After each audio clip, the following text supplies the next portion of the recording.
Bonjour et bienvenue sur la dernière séance webcast 2020 de la communauté Cisco en français. Alors, je veux donner la bienvenue sur ce plateau à nos experts en Meraki, Julien Ribi et Michael de Lima. Merci d'être ici avec nous pour présenter cette nouvelle émission Community Live dédiée au sujet de introduction au cloud networking Cisco Meraki. Alors, au nom de toute l'équipe de la communauté Cisco, nous remercions votre présence et c'est avec un grand plaisir que nous vous accueillons. Ensuite, nous voulons vous annoncer notre prochain webinaire Community Live du mois de janvier qui est dédié à la collaboration.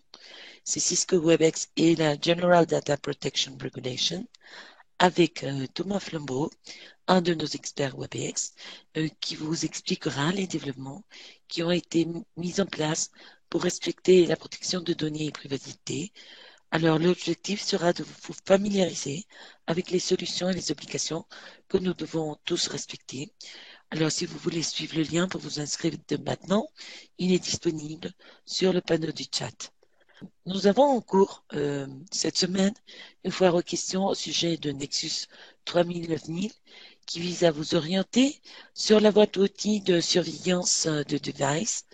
Alors, ce forum est ouvert jusqu'au vendredi prochain avec Michel Guillard, un de nos experts OTAC en Europe. Alors, ce forum sera publié sur la communauté en anglais, mais vos questions peuvent éventuellement être aussi en français, alors elles sont bienvenues. Et si vous souhaitez participer, on vous laisse aussi le lien. Nous voulons vous inviter à participer, poser des questions, mais aussi répondre aux questions ouvertes sur la communauté. Alors, ce mois-ci et jusqu'au 31 janvier, toutes vos interactions dans la communauté comptent pour aider l'UNICEF avec le programme Community Helping Community 2020. Si vous souhaitez contribuer avec notre don, veuillez lire les instructions dans la publication qui est affichée sur la page d'accueil de la communauté. Alors, nous comptons sur vous pour nous aider à arriver au but de 10 000 interactions pour pouvoir donner un don de 10 000 dollars à l'UNICEF. Alors, pour plus de renseignements, vous aurez le lien.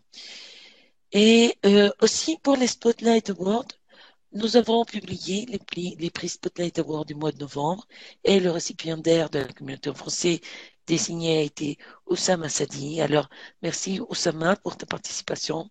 Nous te souhaitons une bonne continuation et si vous voulez découvrir plus sur ce programme, visitez la page ci-dessus. Je vous présente nos experts. Je vous laisse qu'ils se présentent eux-mêmes. Alors, voici Julien Ribi. Julien, tu es en mute. Eh ben, c'est encore mieux comme ça, j'imagine. Bonjour tout le monde, ravi d'être ici pour ce webinaire Cisco Meraki. Alors, moi, c'est Julien, je suis actuellement ingénieur avant-vente Cisco Meraki sur le territoire français. J'ai commencé chez Cisco Meraki en 2016, où j'ai commencé au support technique. Donc, voilà, très bonne école pour apprendre comment fonctionne une solution, que d'être au support technique et pouvoir appréhender tous les avantages qu'on peut avoir sur une solution, notamment en termes de troubleshooting. Et aujourd'hui, voilà, je suis ravi d'être avec vous pour vous introduire avec Michael, que je vais laisser se présenter les solutions Cisco Meraki. Merci Julien. Bonjour à tous, ravi d'être parmi vous pour ce premier webinaire Meraki au sein de la communauté Cisco. Donc pour ma part, effectivement, après le diplôme d'ingénieur, j'ai rejoint un partenaire sur lequel j'ai pu évoluer au sein de différents rôles et effectivement également me doter de compétences réseau transverses sur différents produits. Et ça m'a permis notamment donc, de rejoindre les équipes Cisco Meraki il y a maintenant bientôt 4 ans. Pendant ce parcours, voilà, j'ai eu la chance de pouvoir évoluer sur différents territoires et aujourd'hui notamment travailler aux côtés de Julien au sein de l'équipe Meraki France. Donc ravi d'être parmi vous aujourd'hui. Merci beaucoup à tous les deux.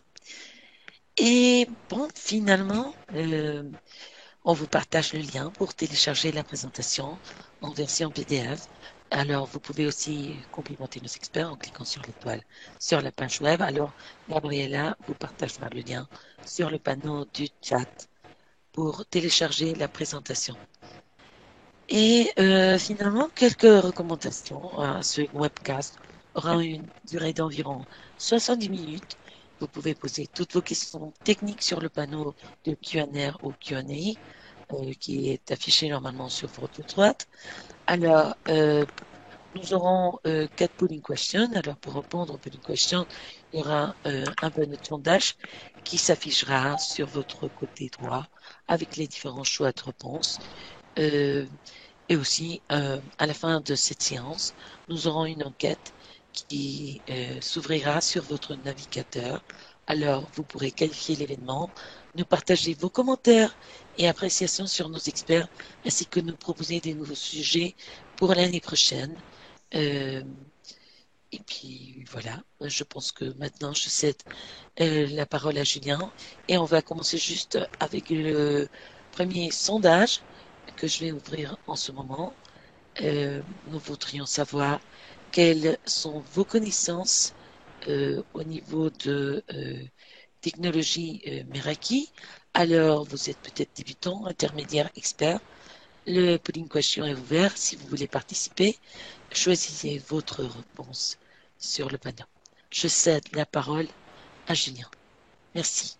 Exactement. Merci beaucoup, Rimena. Voilà, donc, n'hésitez pas à répondre aux polling questions. On va en avoir quelques-unes au long de la présentation.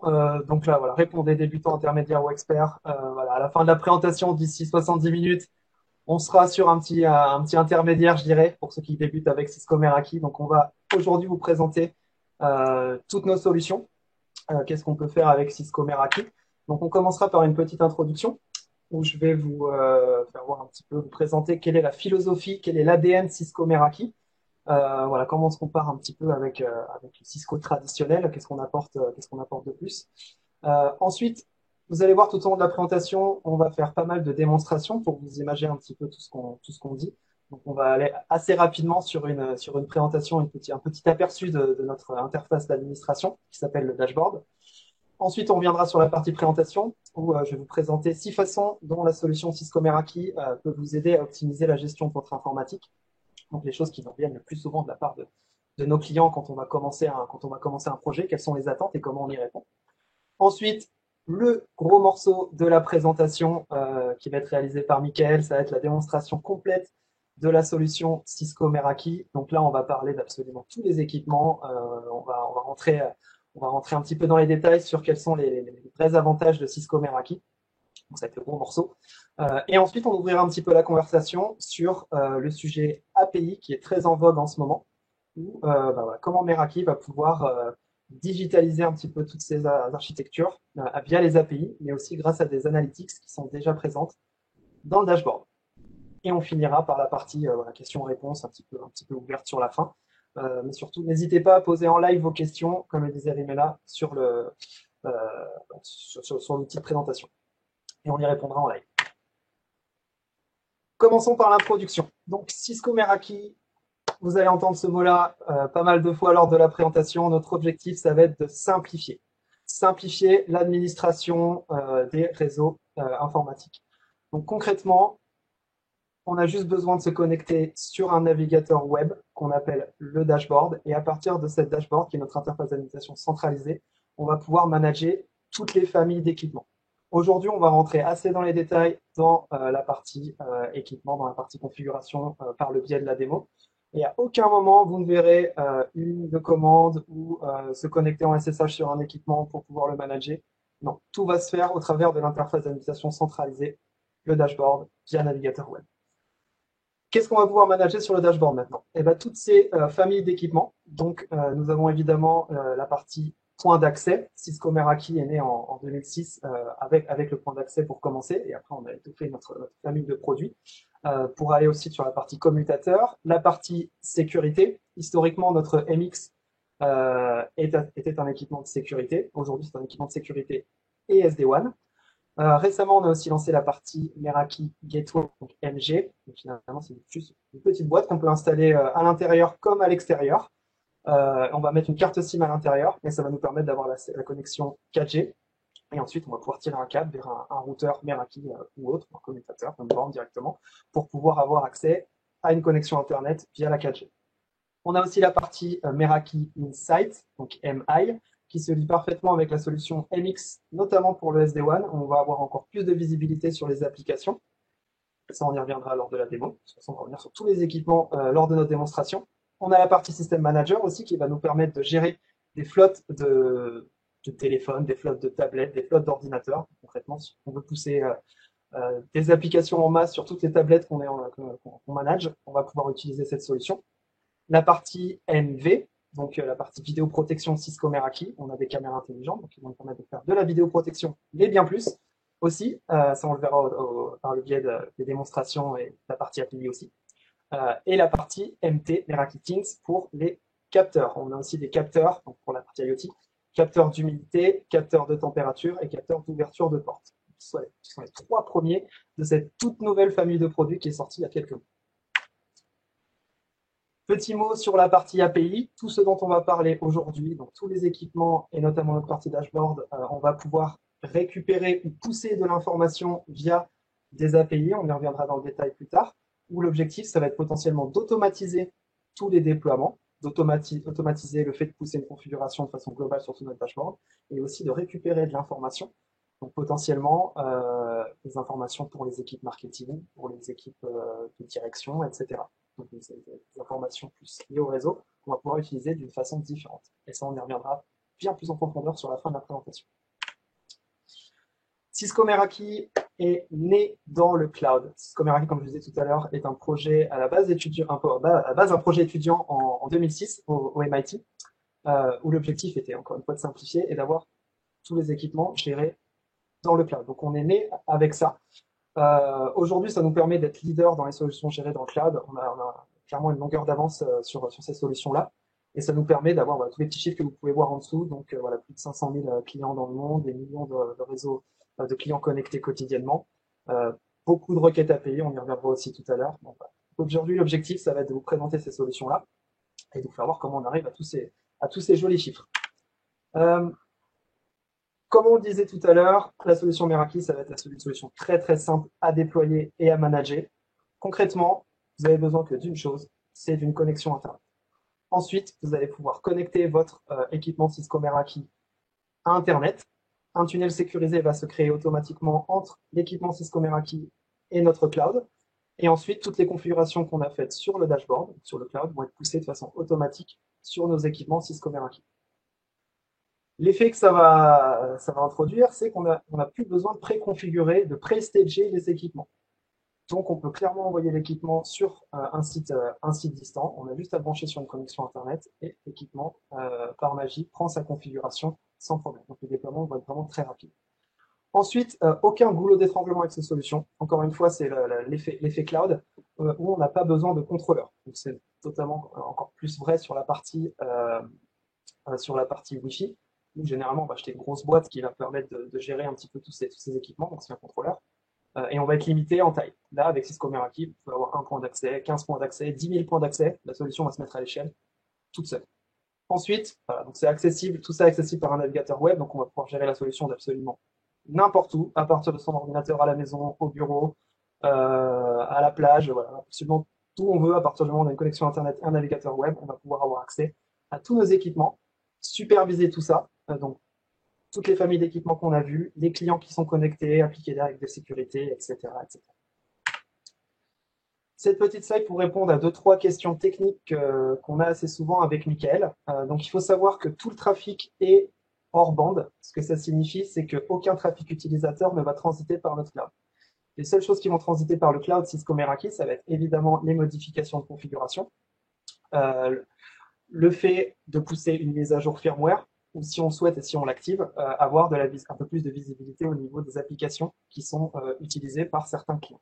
Donc ça, c'est les 3 choses essentielles qui vont transiter par notre cloud.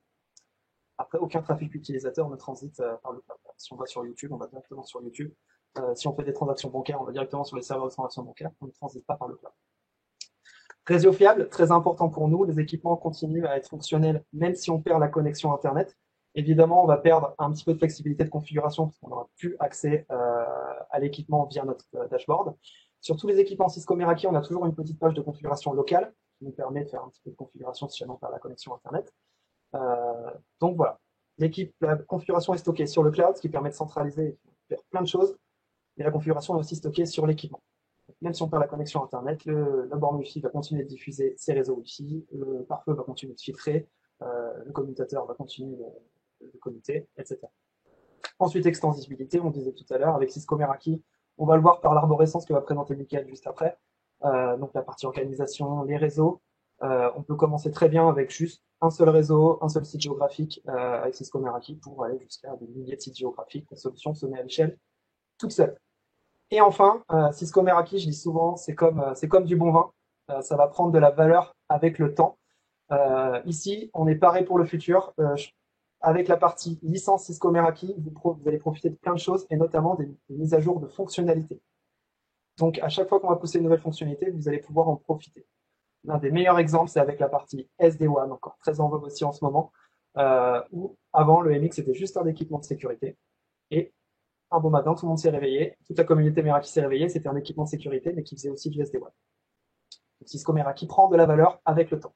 Si vous avez plus de questions sur comment on utilise tout ça, comment tout ça est sécurisé, où sont nos data centers, etc., n'hésitez pas à faire un tour sur meraki.cisco.com/trust. Vous aurez plein d'informations. Et évidemment, avec Mickaël et toute l'équipe Cisco Meraki, on reste disponible si vous avez des projets et si vous voulez avoir plus d'informations sur comment on sécurise tout ça et comment tout ça se passe. Petit mot rapide sur les licences. La simplicité ne s'arrête pas à notre interface de gestion. Elle continue aussi sur la partie gestion des licences où c'est très simple. Avec Cisco Meraki, un équipement, une licence. Donc demain, si vous avez 20 points d'accès, il faudra 20 licences points d'accès. Et on n'a pas 50 licences différentes. Il y en a une qui va intégrer absolument tout ce dont vous avez besoin. Donc évidemment, la partie accès au cloud et au dashboard Cisco Meraki, les mises à jour firmware, que ce soit des mises à jour critiques, juste des petits patchs de sécurité, des mises à jour de fonctionnalités. En rentrant dans la famille Cisco Meraki avec la licence, vous allez pouvoir avoir accès à tout ça. Support, donc là d'où je viens, comme je le disais, support 24 heures sur 24, mail et téléphone. Toujours disponible pour vous aider si jamais vous avez un souci. Et ensuite, évidemment, inclus dans la licence aussi, la maintenance et le remplacement J+1 des équipements. D'accord? Donc tout ça pendant toute la durée de la licence. Tant que l'équipement est sous licence, vous profitez de tout ça. D'accord? Alors, petite étoile sur la partie équipement extérieur, où, notamment pour la partie borne Wi-Fi, la garantie est de 1 an. Donc voilà un petit peu l'idée, voilà quelle est la philosophie Cisco Meraki. Maintenant, rentrons un petit peu plus dans le détail avec Mickaël qui va nous faire un petit aperçu du dashboard. Parfait, merci Julien. Je partage mon écran. Théoriquement, vous devriez le voir maintenant. On a effectivement essayé de préparer un maximum de démos pour aujourd'hui. Donc, on va effectivement échanger avec Julien entre les slides et les démos. On vous propose une première démo d'introduction. Si vous avez vraiment jamais utilisé une solution Meraki, l'idée c'est vraiment de vous l'introduire de façon la plus claire possible. Donc le principe, et Julien a mentionné, l'idée c'est vraiment de se connecter sur un browser, votre dashboard de Cisco Meraki. Donc ici, on a une vue effectivement côté Cisco Meraki sur la présence des équipements Meraki dans le monde. On espère pour Noël pouvoir franchir la barre des 3 millions de networks. Pour la petite histoire, lorsqu'on a rejoint Meraki avec Julien, on était en dessous des 700 000 réseaux. Donc voilà, sur plus ou moins 4 ans, le chiffre vraiment croît de façon assez exponentielle. Et donc c'est tout simplement aussi une métrique importante qui démontre la puissance de Cisco à opérer un cloud qui ne repose pas sur des providers cloud publics et de façon à accompagner la croissance et à supporter les besoins de nos clients. Quelques références publiques en bas. L'idée vraiment aujourd'hui, c'est de faire de la démonstration sur des environnements de production le plus possible. On va utiliser notamment l'environnement de Cisco Meraki, les sites de production de Cisco Meraki ici. Et donc, lorsque vous vous connectez sur votre dashboard de votre entreprise, eh bien, la première page sur laquelle vous atterrissez, c'est effectivement le centre de supervision globale de l'ensemble des sites représentés sur cette carte, avec notamment des codes couleurs qui vous permettent très rapidement d'identifier si un équipement est souffrant ou s'il est tout simplement déconnecté. Un point important également, c'est que on a investi énormément d'efforts également sur l'application mobile. Elle fait partie de la licence.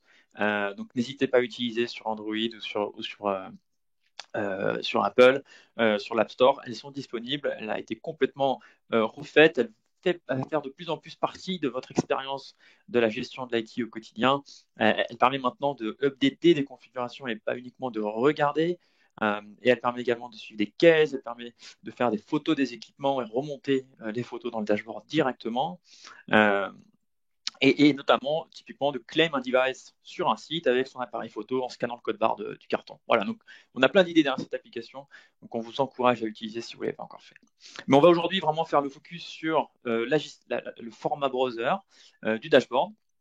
Et pour ceux qui l'ont jamais vu, eh bien, la chose qu'il faut comprendre, c'est la structure. La structure est extrêmement simple, elle est conçue sur deux niveaux. On va avoir effectivement le premier niveau qui va être l'organisation, le socle de votre dashboard. Là où vous allez retrouver eh bien, le centre de supervision qu'on est en train de voir ensemble, la traçabilité de chacune des actions pendant un an, qui a fait quoi, quand et quelle était l'ancienne valeur et la nouvelle valeur configurée, ce qui permet d'être extrêmement importante dans la traçabilité lorsque vous êtes sur des dashboards co-managés avec un partenaire, par exemple, ou encore de faire eh bien, de la remédiation s'il y a eu une mauvaise configuration.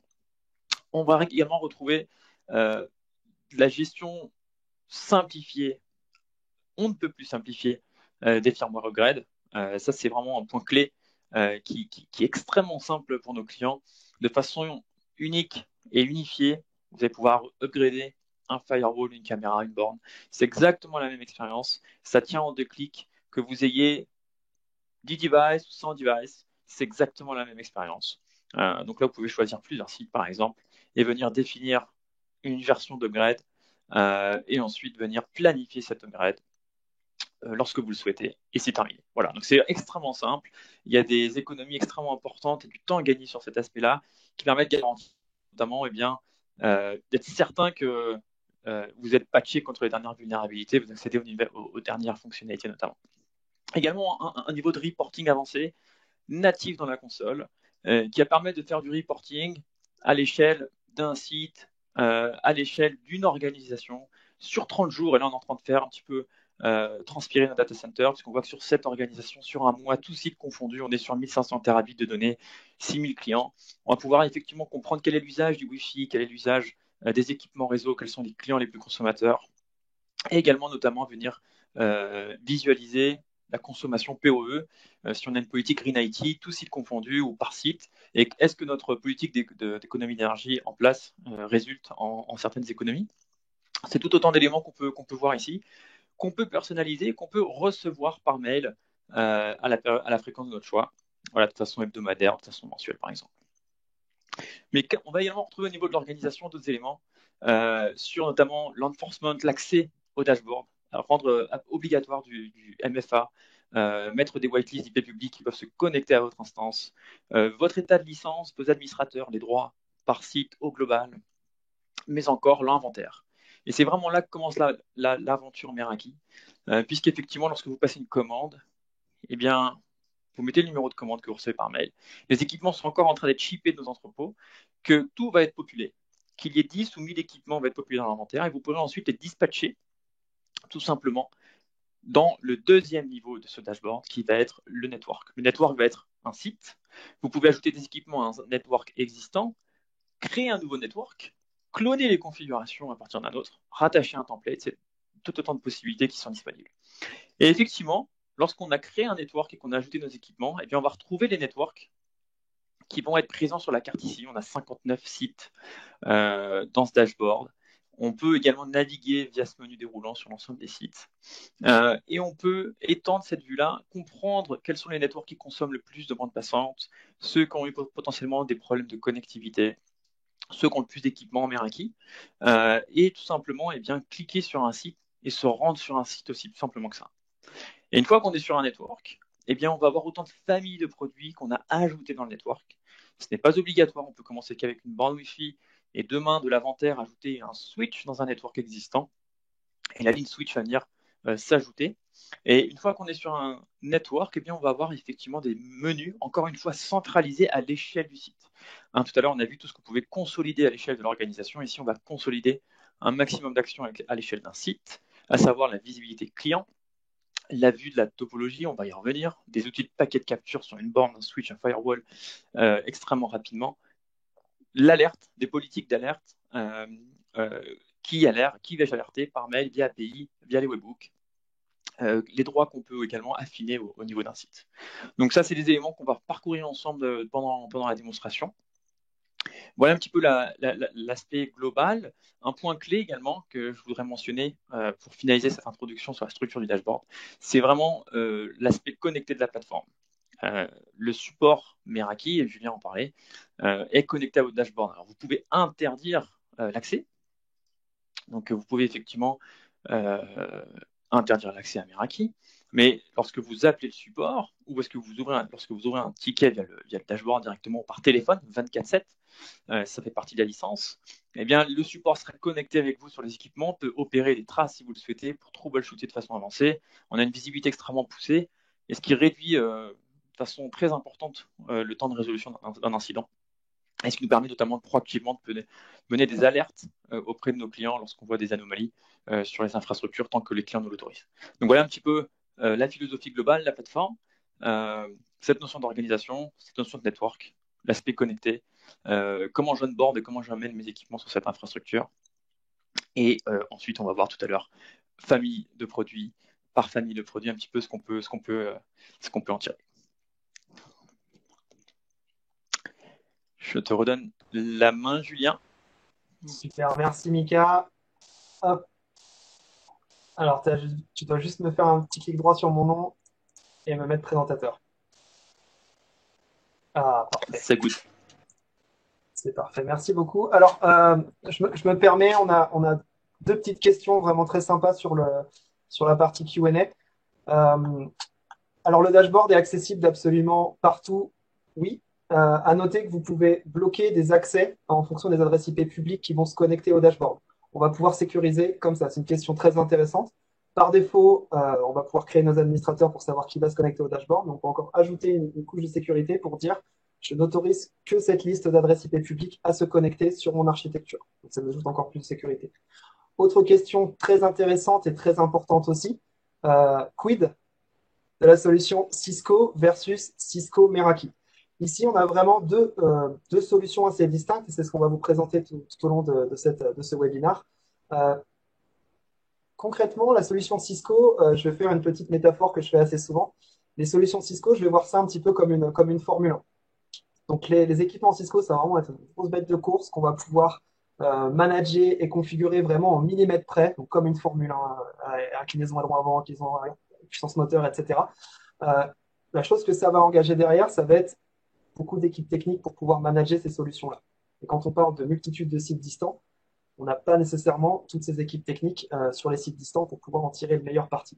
C'est là que Cisco Meraki rentre en jeu, où ici, c'est peut-être plus une Formule 1 qu'on va offrir, mais c'est une grosse Ferrari de compétition, où on va pouvoir avoir de la flexibilité comme on peut avoir sur la solution Cisco. Je dis souvent, les Cisco Meraki sont simples, mais pas simplistes. On va avoir énormément de configurations avec la démo, mais on va pouvoir vraiment se mettre à l'échelle, notamment quand on parle de multi-sites. Ça, c'est ça qui va être vraiment très intéressant. On est très rarement en concurrence, disons, entre Cisco Meraki et Cisco. Ça, chacun va répondre à un besoin particulier. Par besoin particulier, c'est la suite de notre présentation. Ou, avant de rentrer dans la suite de la présentation, petite polling question. Voilà, question simple, voir si vous avez bien suivi l'introduction. Combien de familles de produits avons-nous dans le portefeuille Cisco Meraki? 3, 6, 8. Voilà. On va laisser Rimena poser la question. N'hésitez pas à y répondre. Je la vois, super. Maintenant, du coup, concrètement, comment la solution Cisco Meraki va vous aider à optimiser la gestion de votre informatique? Quels sont les vrais avantages de la solution Cisco Meraki? Je reprends un petit peu 6 points qu'on a très régulièrement avec Michael quand on commence un nouveau projet. Quels sont les besoins d'un client, des clients d'aujourd'hui pour leur réseau? Donc concrètement, aujourd'hui, on veut que les choses aillent vite. On veut accélérer les déploiements, faire en sorte que quand je passe d'une solution à une autre, le déploiement se passe de la meilleure des façons et qu'elle se passe rapidement. que quand j'ai une vingtaine, une centaine, des milliers de sites à déployer, que je ne dois pas y passer 1 heure à chaque fois. Donc ça, c'est un point qu'on va adresser. La partie économiser des ressources, donc soit des ressources financières ou des ressources humaines, comment la solution Cisco Meraki va nous permettre de faire des économies. Ensuite, bénéficier d'une visibilité totale sur toute notre architecture, pas avoir 50 interfaces à manager. Là, c'est ce qu'on va offrir ici. La partie sécurité qui est très importante dans les réseaux d'aujourd'hui. Là, on va voir que Cisco Meraki, on a mis le paquet pour pouvoir avoir des réseaux qui peuvent offrir le maximum de la sécurité. Ensuite, automatiser tout ce qui est mise à jour. Donc, on va parler des mises à jour firmware pour la sécurité et aussi des mises à jour de fonctionnalités. Et ensuite, quelque chose qui revient assez régulièrement, c'est comment on va utiliser nos équipements réseau pour pouvoir se digitaliser. Donc les besoins vont être différents en fonction des entreprises, que ce soit une entreprise de retail, que ce soit un hôpital, une banque. Donc là, on va essayer de répondre à tous ces besoins qui sont vraiment spécifiques, grâce notamment aux API et à d'autres choses qu'on verra juste après. Reprenons les points un par un et voir comment Cisco Meraki, on répond à ces besoins qui sont assez classiques. Accélérer les déploiements. Ici, on en parlait tout à l'heure, on a la partie qu'on appelle Zero Touch Provisioning. Donc concrètement, on a juste à brancher l'équipement sur la connexion Internet, l'équipement prend la configuration du cloud et les pousser sur l'équipement. Donc finalement, on va arriver sur des temps de déploiement qui sont minimes. On a juste à brancher l'équipement et ça prend la configuration.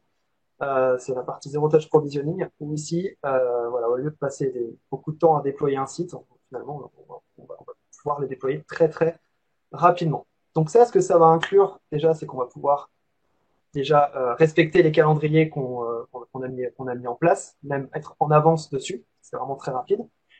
Et le deuxième effet, ça va nous permettre aussi, évidemment, dans la phase de déploiement, d'économiser des ressources. On va passer beaucoup moins de temps à déployer la solution en termes de déploiement, et aussi pendant la vie de réseau, quelque chose qui est très important ici. L'objectif, c'est d'économiser des ressources, et généralement, quand on économise du temps en ressources, les gens peuvent se focaliser sur autre chose, d'autres sujets, et on va économiser aussi de l'argent. Donc ici, schéma très intéressant qui représente très bien la philosophie Cisco Meraki. Le petit iceberg qu'on voit, toute la partie iceberg, ça va être ce qu'on appelle le TCO, donc le coût total d'acquisition d'une solution réseau. Quelque chose qu'on sous-estime très régulièrement, ça va être l'OPEX. Donc l'OPEX, c'est les coûts générés après l'achat initial. Donc, ça va être des coûts de maintenance, des coûts pour mettre à jour notre système. Il va falloir se mettre en mode projet pour mettre à jour notre système. Avec Cisco Meraki, l'objectif, ça va être de réduire au maximum ces dépenses OPEX. Donc ces dépenses qu'on appelle dépenses d'exploitation. Petit chiffre, on peut voir qu'on peut arriver jusqu'à 90% d'économie sur les dépenses OPEX avec la solution Cisco Meraki. Et ça, c'est rendu possible grâce au fait que tout soit centralisé, que tout soit simple à manager, qu'on puisse gagner du temps sur la partie déploiement, qu'on puisse gagner du temps sur la partie troubleshooting. Michael y reviendra sur la partie démonstration. On va voir tous nos équipements. On va avoir une visibilité qui est absolument exceptionnelle sur tous nos équipements. Donc pour troubleshooter, c'est absolument parfait. On va passer beaucoup moins de temps. Donc finalement, on va économiser de l'argent, parce qu'on va économiser des ressources, on va économiser du temps. Donc ça, c'est très important pour nous. Voilà. Petit lien aussi tout en bas, plus d'infos sur le TCO, des choses un peu plus peut-être des cas d'utilisation, etc. On en a. Vous pouvez voir tout ça sur meraki.cisco.com/TCO, tout simplement. Julien, Autre point très important. Oui. est-ce que tu peux augmenter un petit peu le volume de ton micro, s'il te plaît? Alors, est-ce que c'est mieux si je me rapproche? Est-ce que vous m'entendez? Oui, je pense que c'est mieux. Merci. C'est mieux? Ok. Très bien. Alors, du coup, troisième point très important aussi, bénéficier d'une visibilité totale. Et ça, on va le voir en long, en large et en travers avec la démonstration qui vient avec Michael. Donc, l'objectif, c'est d'avoir tout ça centralisé, de pouvoir monitorer les performances, de pouvoir manager finalement tous ces équipements réseau. Sachant qu'avec Cisco Meraki, on peut très bien commencer juste avec la brique point d'accès et ensuite ajouter la partie commutateur, ajouter la partie sécurité SD-WAN. Donc voilà, l'objectif, c'est d'avoir une visibilité totale, ce qui va nous faire gagner énormément de temps et beaucoup plus de flexibilité et être plus zen quand on va manager son réseau informatique. Ensuite vient le point 4, la partie sécurité. La sécurité, c'est une des priorités absolues des équipes Cisco Meraki, où ici, hop, on va mettre en place différentes branches de sécurité. Donc, parlons déjà de ce qui est déjà inclus dans notre équipement de sécurité MX. On va avoir la partie Advanced Malware Protection, donc qui est exactement la même que celle utilisée sur des équipements Cisco traditionnels. Où ici, l'objectif, c'est on va regarder tous les paquets qui passent au travers de notre MX et on va pouvoir voir quels sont les paquets, s'il y a des paquets malveillants qui passent et pouvoir les bloquer. Ça, c'est très important. On a la partie IPS-IDS, donc détection et prévention des intrusions, qui est réalisée avec Snort. Si jamais quelqu'un essaie de s'introduire sur notre réseau, on va pouvoir le détecter et le bloquer très facilement avec notre MX. Donc que ce soit sur notre site central ou sur tous nos sites distants, ça peut se faire sans problème. La partie filtrage de contenu aussi est directement intégrée avec la partie pare-feu Cisco Meraki. Donc on veut bloquer une catégorie de sites web. Par exemple, voilà, tout ce qui est adulte et pornographie, on ne veut pas que les gens aient ce site-là. Très simplement, on verra avec Mickaël aussi au travers de la démo, on va pouvoir bloquer ces catégories de sites web. Ensuite, on va pouvoir aussi se lier avec des solutions Cisco existantes, donc potentiellement Cisco ISE, qui va nous permettre de faire du clustering sur les équipements, et la solution Umbrella, où on va ajouter encore une autre couche de sécurité pour les besoins les plus pointus en termes de sécurité. Donc là, encore une fois, on ne va pas réinventer la roue. On peut avoir de très jolies interactions avec avec Cisco pour pouvoir répondre vraiment au maximum de problématiques. Donc finalement, avec ces outils-là, on peut lier le meilleur des deux mondes et on peut avoir sur nos sites distants la Ferrari qui va super vite et notre Formule 1 qui est très modulable.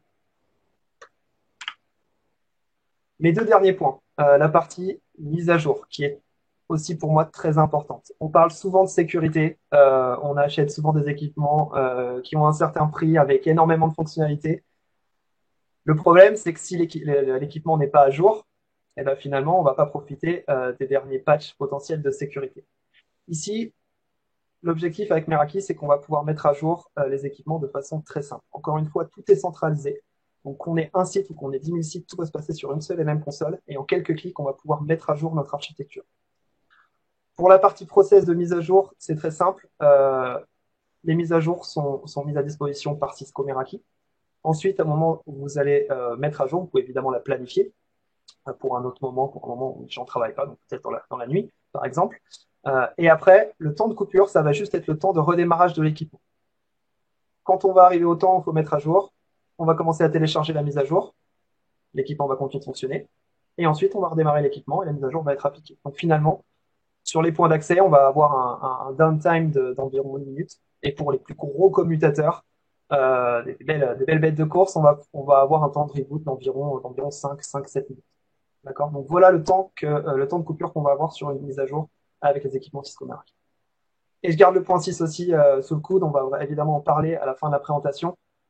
Beaucoup de demandes sur la partie digitalisation, donc comment récupérer de la donnée pour pouvoir les mettre au profit d'autres services de l'entreprise, autres que le service réseau. Donc ça, voilà, c'est pour vous teaser un petit peu sur la dernière partie qu'on va avoir. Pour résumer un petit peu tout ça, donc, aucune complexité, tout est géré sur un tableau de bord intuitif. Tout est configurable, tout est centralisé. Avec Cisco Meraki, l'objectif, on ne va pas perdre en flexibilité de configuration, on va le voir juste après, on va pouvoir configurer énormément de choses. C'est juste que ça va être beaucoup plus simple à réaliser et beaucoup plus rapide.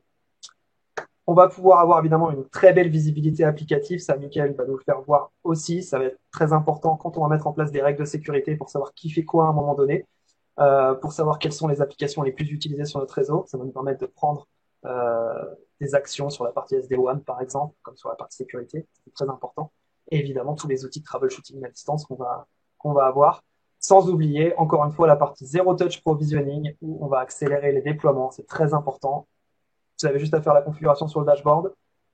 On envoie l'équipement sur le site où l'équipement doit être installé. On branche la connexion Internet. La configuration est poussée. Aussi simple que ça. Maintenant, on arrête tous les discours. On va rentrer vraiment dans le vif du sujet et la plus grosse brique de ce webinaire. Ça va être la démonstration réalisée par Mickaël où on va pouvoir voir tous les équipements Cisco Meraki, voir tout ce qu'on est capable de faire concrètement. Merci Julien. Voilà, dès que tu peux me donner la balle. Donc voilà, j'ai effectivement cette tâche de parcourir les 8 famille de produits en une petite demi-heure. Donc, on va effectivement tenter de parcourir un maximum d'éléments ensemble. On se tient évidemment à votre disposition a posteriori pour creuser par famille de produits, puisqu'il y a énormément de choses à voir. On va cette fois, donc on a vu la structure, on a vu effectivement ce dashboard. On va maintenant zoomer au sein d'un site, parcourir les différentes familles de produits, du Wi-Fi au SD-WAN, à la partie visibilité des performances applicatives, à l'IoT, aux caméras. Donc pour démarrer, eh bien effectivement ici on s'est rendu sur le site de San Francisco comme vous le voyez. On a cette visibilité consolidée de clients à la fois filaires, clients VPN, la tendance, le Covid le veut actuellement, et également les clients Wi-Fi, parce que j'ai tout simplement à la fois des bornes, un firewall et des switches au sein même de ce même network. Et la visibilité, elle est extrêmement simple, extrêmement riche. Je vais pouvoir, eh bien, tout simplement, très vite rechercher sur quel VLAN on se positionne, si on a fait du NAC avec de l'ISE ou une autre solution, quel ID j'ai utilisé, quel username j'ai utilisé, si on est sur du Wi-Fi, sur quel SSID, si on est sur un switch, sur quel port, sur quel device, etc.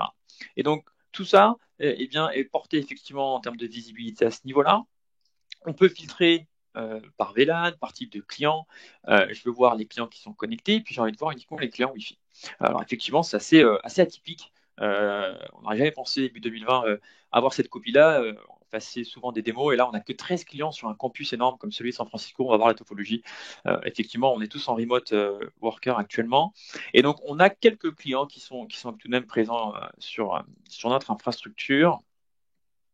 Ici. Et donc, ici, on va pouvoir effectivement notamment voir eh bien, sur 2 heures en real time, mais aussi sur une semaine, sur un mois. On peut filtrer également par client, par SSID.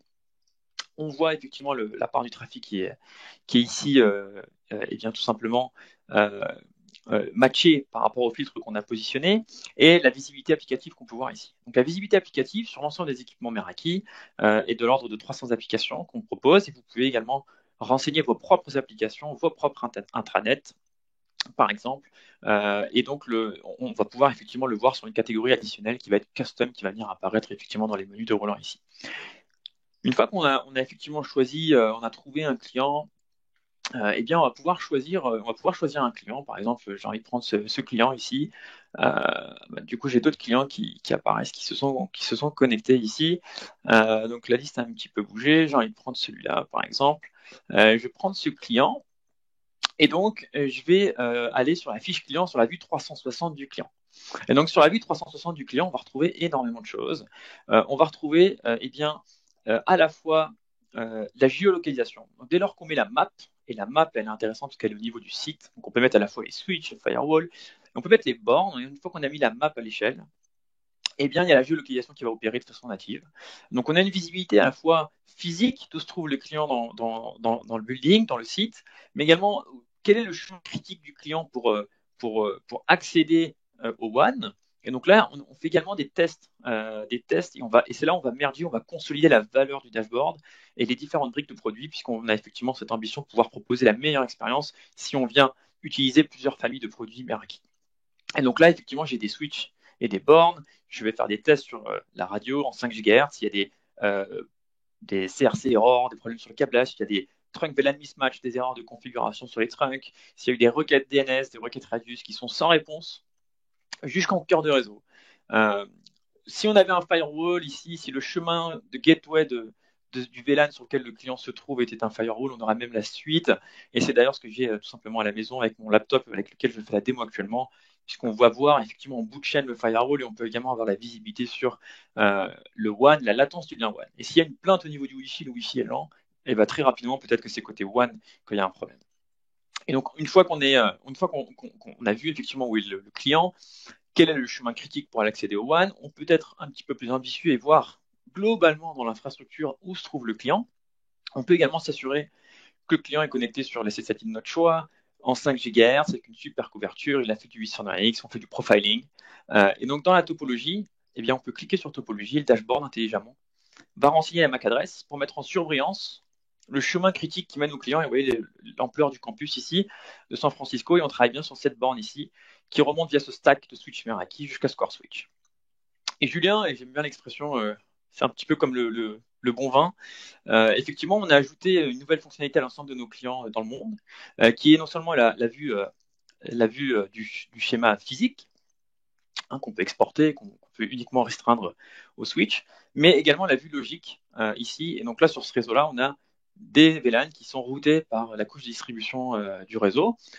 Et donc ici, un VLAN 184 qui est routé par ce device-là, ce layer 3, qui lui-même possède une route par défaut vers le core switch sur une interco en /30 ici, par exemple. Voilà, donc un schéma physique et logique pour chacun de vos sites, toujours à jour. Et donc ça, on peut directement y accéder depuis la vue client. Mais on a parlé également d'outils de paquet de capture. Si je veux travailler et faire une trace, eh bien, je peux également faire ma paquet de capture. Et là, encore une fois, on renseigne le bon filtre, la bonne borne. Ici, la bonne interface. On peut faire une rapide paquet de capture et voir l'output ici en bas. On peut télécharger dans Wireshark. Et donc, on peut également tout simplement aller faire cet exercice sur d'autres familles de produits. Ici, au niveau du client, on va retrouver notamment de plus en plus d'informations, à savoir notamment l'usage applicatif, ici, qui inclut notamment les applications custom, la possibilité de tester de la connectivité, savoir sur quel réseau il est, et on peut venir faire de l'enforcement ici, venir appliquer des groupes policy pour venir limiter peut-être YouTube à 1 mégabit, prioriser du trafic WebEx, mettre de la QoS, DSCP-UF46 sur certains flux. On a également une large granularité. Et cette groupe policy, l'intérêt, c'est qu'elle est définie au niveau du network. D'accord. Je ne vais pas rentrer dans le détail, mais on a effectivement dans la groupe policy des éléments de firewalling niveau 3, niveau 7, de traffic shaping niveau 7, de qualité de service, du schedule, des VLAN ID, des intégrations Umbrella, si vous connaissez la solution. Et donc, on peut affecter une groupe policy à un client de façon manuelle, comme on le fait là, mais dynamiquement à l'authentification au niveau du NAC, ou alors via du multi-PSK, de l'IPSK. Selon chaque PSK, on peut affecter des groupes policy, donc vraiment une granularité effectivement assez forte. Un focus qu'on veut proposer, c'est effectivement notamment l'assurance, donc plus en plus d'assurance, plus en plus de métriques, savoir s'il y a un problème de connectivité, d'où vient le problème. Et vous voyez, on a 2 onglets, et on introduit sur la dernière version, pour l'ensemble de nos clients, d'autres onglets qui vont notamment donner plus de visibilité, non pas que sur les tentatives de connexion, mais également sur les performances. Et on a introduit également NBAR de Cisco, sur nos solutions Wi-Fi 6 et sur certains switches. Et donc, on va continuer à développer NBAR au sein de l'ensemble de notre catalogue pour offrir non pas 300 applications comme on a vu, mais 1400 applications. Donc là, typiquement, un bon exemple, c'est WebEx Vidéo versus anciennement WebEx, tout simplement. Et on va avoir des métriques qu'on va pouvoir corréler la qualité de signal, la latence sur le Wi-Fi, potentiellement les interférences, le débit négocié entre le client et la borne. Voilà, quelques éléments. Également, l'historisation, combien de temps j'ai passé sur telle borne. Si j'ai des erreurs, on va également y mettre en lumière des routes causes. Donc, un maximum de machine learning. Voilà un petit peu pour la vue globale d'un client, d'un site, l'ensemble des clients, la visibilité applicative, tous les éléments, la perception physique, la perception logique de l'emplacement du client, les performances, les visibilités qu'on offre. Et on peut également ensuite avancer et aller sur la borne sur laquelle le client était connecté. Et donc là, sur la borne Wi-Fi, elle va être présentée de la façon suivante. L'état de connectivité ici, le modèle, les SSID qui sont diffusés, les paramètres radio qui sont affectés par le cloud, donc via l'auto-RF, c'était une question tout à l'heure dans le chat. Et effectivement, on a également des ref profiles. Vous pouvez effectivement indiquer, et je vais le montrer parce que j'adore cette vue, sur quel channel le cloud va assigner les bornes dynamiquement en fonction de leur position. On peut vraiment influencer ça. Donc effectivement, ici, je vais prendre celui-là, par exemple. Donc, vous pouvez dire donc, en 2.4 et en 5 GHz. Et voilà, et là, on fait de façon très graphique, savoir où sont les canaux DFS, etc. On peut dire, voilà, le cloud opère sur tel et tel et tel channel. En fonction de mon environnement, je sais que ces channels ne sont pas trop interférés par rapport à l'environnement. Et donc, le cloud va utiliser ces channels et va dispatcher les éléments, la puissance et la partie radio. Ensuite, on va avoir les éléments donc, de façon assez générale de management, les numéros de série, le firmware upgrade. La visibilité live, ça c'est quelque chose d'assez unique également pour des cloud providers. Voir en live la charge sur une borne, voir en live les clients sur lesquels on est en train de travailler, qui est connecté ici sur cette borne, voir sur quelle bande de fréquence, la couverture ici, est-ce qu'il y a des problèmes, des requêtes radius, DNS qui sont sans réponse, et l'état de connectivité historisé, le nombre de clients, la charge sur la borne Wi-Fi. Un point que j'aime beaucoup également, c'est, on l'a dit ici tout à l'heure, la capacité de voir dans la topologie où est la borne, on l'a vu, mais également faire la photo avec l'application mobile. Et donc, pour la petite anecdote, ici, je vais vous montrer la borne Wi-Fi que j'ai tout simplement ici, dans mon lab, dans la chambre de mon fils, avec effectivement cette borne Wi-Fi. Et puis, on va le voir après, la caméra, le sensor. Donc ça vous donne également vraiment une perception réelle, physique de l'environnement dans lequel se trouve l'équipement. Ça peut être une baie. Et quand vous pilotez quelqu'un à distance, eh bien, vous pouvez lui dire, voilà, c'est l'équipement qui est en dessus, en dessous de tel équipement bleu, etc. Et vous pouvez également faire clignoter l'équipement, que ce soit le switch, le firewall ou la borne.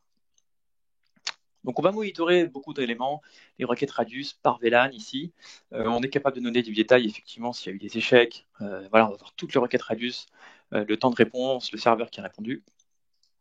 Et d'un point de vue RF, eh bien c'est clé également, c'est cette visibilité overtime. Donc on peut venir ici jusqu'à 1 mois, mais également en live sur la bande 5 et 2.4, on va pouvoir effectivement corréler également différentes métriques et investiguer. Donc soit sur 1 mois, voir s'il y a des bornes qui sont sous-sizées, des site surveys qui sont à revoir, ou alors à l'inverse, voir en live. Et ça c'est extrêmement unique, puisqu'effectivement, toutes bornes Meraki, enfin la plupart, ont une radio de 4, une radio de 5 GHz, avec entre 2 et 8 antennes pour les derniers modèles, sur chacune des radios. Une troisième radio dual band, qui fait que de l'analyse d'interférences et de sécurité, sur la partie wireless, intrusion et prévention système, wireless IPS, wireless IDS. Donc cette radio-là est dédiée à l'analyse des interférences et à la protection. Donc on voit constamment la charge sur les autres channels. Et donc le cloud prend en considération cet élément. Et de ce fait, on ne consomme absolument aucune ressource sur les radios de production qui servent les clients, qui servent vos clients Wi-Fi, votre production. Donc ça, c'est un point clé.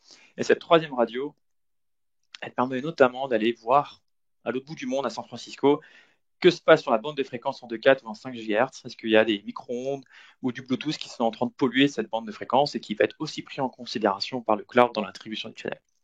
Quatrième radio sur la bande, c'est la radio BLE, rebaptisée IoT, qui permet d'étendre les use cases, notamment autour de l'analytics et d'expérience utilisateur, sur lequel on reviendra tout à l'heure.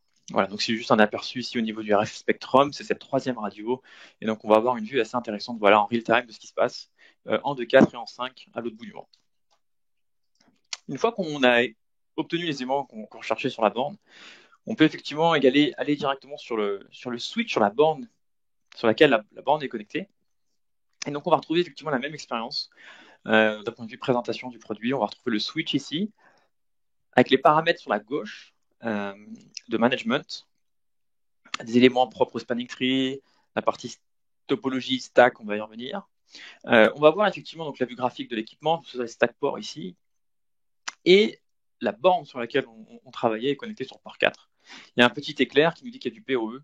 On a ajouté l'historicisation de la charge du trafic pour toute interface de tous nos clients, de tout switch du monde, ici en termes de visibilité, selon un update absolument transparent pour nos clients, faisant partie de la licence.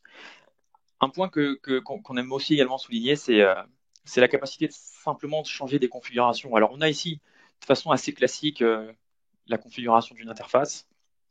Je peux mettre en mode access, on peut faire du NAC, on peut mettre des politiques qui éteignent les ports la nuit sur un planning qu'on peut définir. Donc de façon assez unitaire et assez proche de celle qu'on connaît habituellement. Là où ça devient intéressant, c'est qu'on a énormément de switch ports. Dans un campus, par exemple, eh bien, comment je peux simplifier cette partie-là? Et donc c'est là où Meraki a travaillé à proposer cette vue-là. On a aujourd'hui là sur ce site à peu près 7000 ports qui sont en train d'être chargés. Et donc, tout switch confondu, stacké ou pas stacké entre eux, physiquement ou via les fibres, ce qu'on appelle le flexible stacking, on va pouvoir opérer de façon massive une configuration, un shot-no-shot, ajouter un VLAN ID sur un trunk parce qu'on déploie un nouvel SSID, par exemple.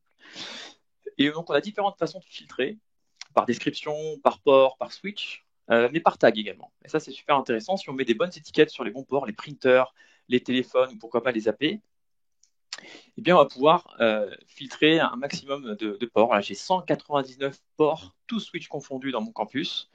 Donc, je peux tous les sélectionner. Et je peux ici éditer mes 200 ports. Et donc, faire un shot-no-shot, passer en trunk mes interfaces, ajouter des VLAN ID en tagué sur le trunk, etc.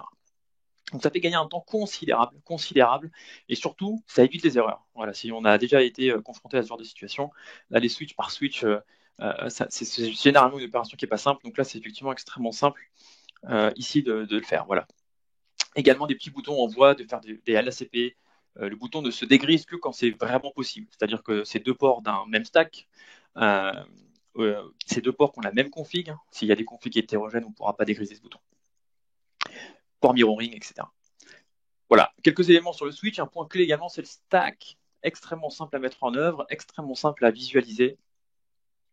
Ici, on a une pile de 8 membres. Et donc, on peut voir effectivement l'ensemble des switches, les ports de stack qui sont bien connectés ici. On peut faire clignoter un membre, hein, pour piloter quelqu'un à distance. On peut faire clignoter un membre. Vous avez configuré le 21, la personne ne sait pas sur quel port 21 brancher. Pas de panique, vous pouvez tout simplement faire clignoter l'équipement. Des process extrêmement simples pour remplacer un élément également dans une pile de stack. Voilà un petit peu pour le switching. Alors, on a d'autres éléments sur la vue de budget PoE, les power supply, la table ARP, la table Mac, etc., la photo, des outils de débit, de test de débit, etc., au niveau du switching. Je voudrais maintenant également parcourir la partie firewall. Donc, même philosophie, on va retrouver notre vue MX ici.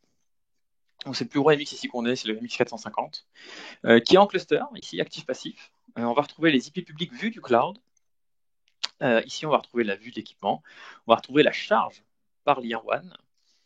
Et ce qui est intéressant, c'est que le cloud connaît effectivement les IP publics, parce que chaque interface va se connecter au cloud, comme chaque borne, chaque switch, tout le monde va se connecter au cloud. Donc, on va connaître les IP publics. On va avoir la vue sur notamment la charge. Donc là, on a des liens, le lien WAN 1 qui est environ à 300 mégabits en permanence. On peut voir également la performance des liens, donc les underlays, les liens bruts qui sont connectés. Ici, également, par exemple, jusqu'à 1 mois, WAN 1 et WAN 2, la latence, le loss. Donc cette visibilité qui souvent est riche et difficile à obtenir, hein, sur les solutions plutôt classiques. Là, c'est vraiment ici nativement proposé dans la console.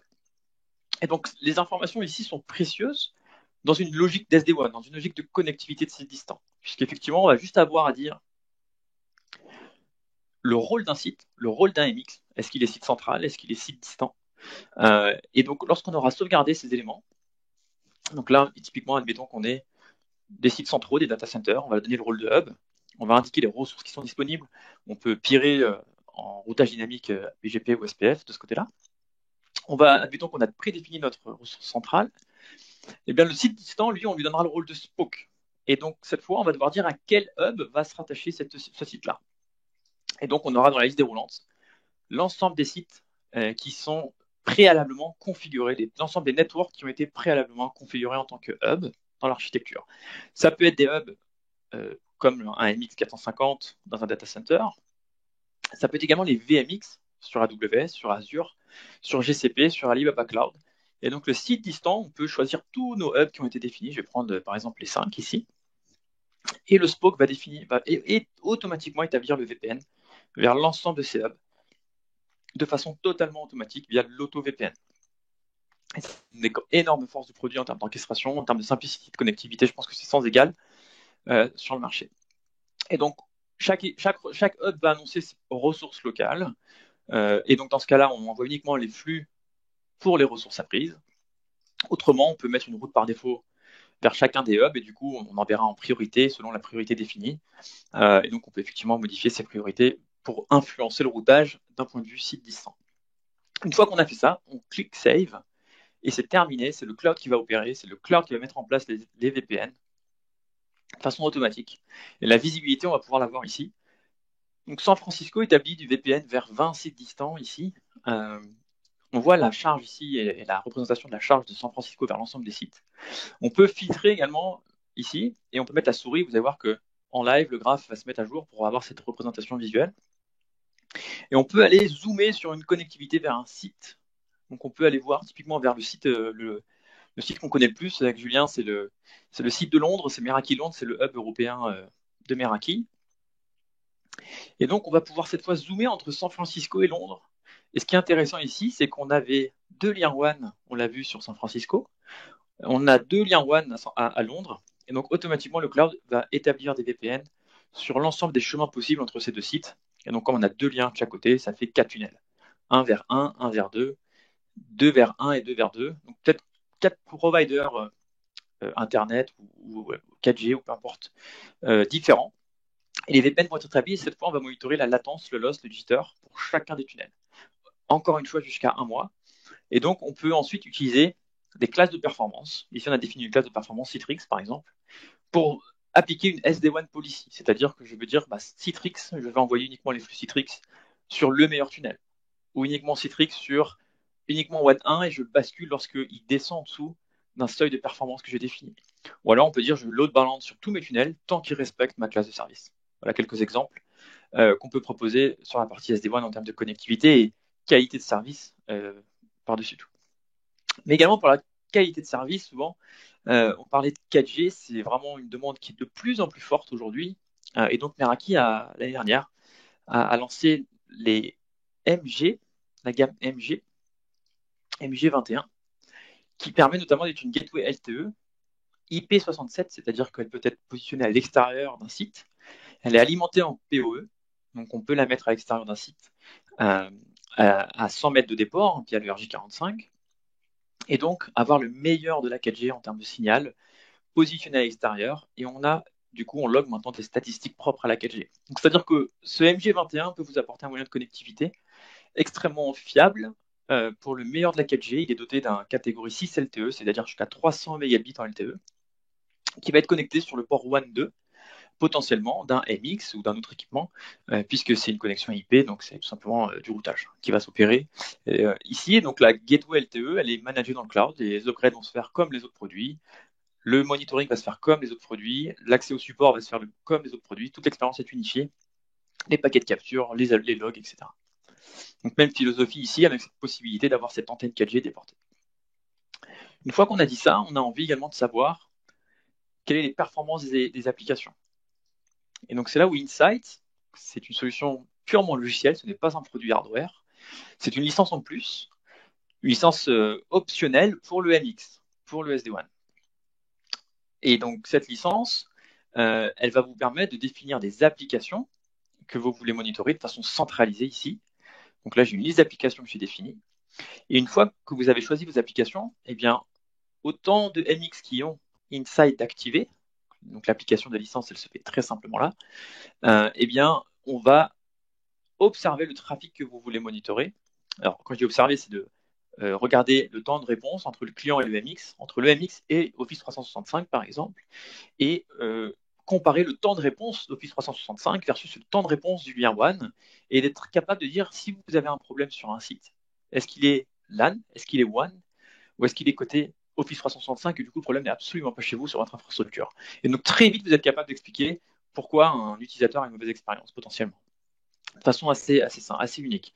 Donc là on va avoir une vue cette fois non pas l'état de santé des équipements, mais l'état de santé des performances des applications que vous monitorez. Et donc, on peut aller regarder sur Londres, par exemple, voir l'ensemble des applications qu'on monitore. Et on peut zoomer pour une application, pour un site. Et c'est là où c'est extrêmement riche et extrêmement intéressant, c'est de voir toute la visibilité qu'on va pouvoir avoir au niveau de l'application, donc au niveau de Google Drive, les temps de réponse de Google Drive, les temps de réponse du lien WAN, les temps de réponse côté LAN, etc. Donc là, on fait un focus sur le temps de réponse ici de Google Drive qui parfois est 63 millisecondes, parfois va être un peu plus élevé.